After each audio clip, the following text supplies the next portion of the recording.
Hi everyone, I received some questions by email, so I'm going to send a little video answer to those. Thank you to the person who submitted these. Okay, first question is on page 114 in the book, triad issues. What does that mean?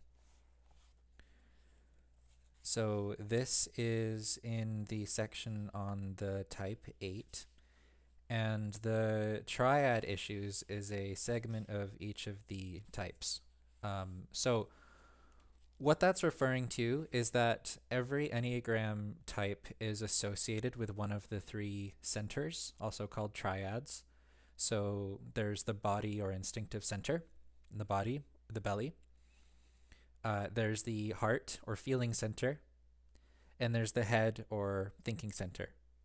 We all have all three centers. But if I'm an 8 or a 9 or a 1, I have particular challenges, gifts, issues that have to do with the qualities of the body center. That's why we say that 8, 9, and 1 are body center types. And that is to say, those three types are overly identified with certain qualities of the body center, and the energies of the body center get a bit tangled up in my sense of self if I'm an 8, a 9, or a 1. And so for the 8, what I'm specifically identifying with in the body instinctive center is that I have this vitality. I'm identified with the feelings of strength and aliveness that come from the body center, and I also struggle with challenges that come from overdoing that, which is where that sense of lust for intensity comes from, and trying to prove my body center strength to others. So that's more or less what that means. The triad issues for each type is just that each type is overly identified with one particular center or triad, and that causes issues for us. So I hope that helps clarify that. Um, when they say instinctive, does that mean intuitive? That's the follow-up question. No. So instinctive has a very specific definition here, which refers to our instinctive center, also known as the body center. So it's not intuitive. We can have intuition at in any of our centers. There's head center intuition, heart center intuition, and instinctive center intuition. Intuition is a sense of knowing that comes from the moment, and the three centers have that in different ways. But no, the instinctive center is um, our instinctive drive, our drive to preserve ourselves, to find a mate, to have robust social networks, um, all of that. So instinctive center in this case is just another word for the body center. Okay, instinctual variant is related. So that was the page number the questioner gave is on page 190. Instinctual variant. So this is beyond the scope of our course. We're not getting into the instinctual variants in this cohort. They are explored a little bit in the other Enneagram books. Um, so let's see, to introduce this briefly, um, in addition to the categorization of 9 types, there is a separate but related categorization of our core instinctual drives. Those instinctual drives are what I mentioned a moment ago. They're called self-preservation, sexual, and social. So we have a self-preservation instinct, sexual instinct, and social instinct. And we can have we um, we tend to be dominant in one of those, uh, and whichever one we're dominant is what it's referring to as the instinctual variant. So I can be a type 9 with a self-preservation dominant instinct, or sexual dominant, or social dominant. And again, it's kind of beyond the scope of our cohort, um, but these are sometimes referred to as subtypes. So you can have a so-called social 9, sexual 9, self-preservation 9. And there's 27 combinations, right? You have the 9 types, and then you have the 3 instinctual variants of each of the 9 types.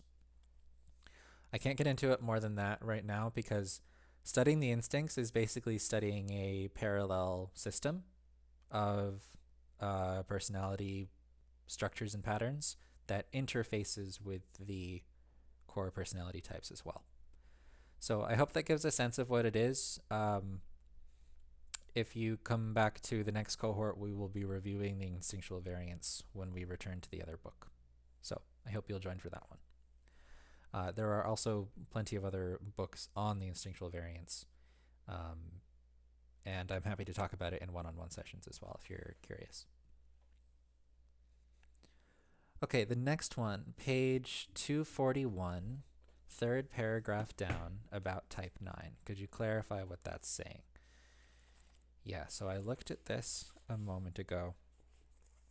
The 9 orients itself to the world by introverting on the sensation of possessing union with another, by introjecting another and then idealizing that introjection. Okay, those are a lot of complicated psychological terms, and I don't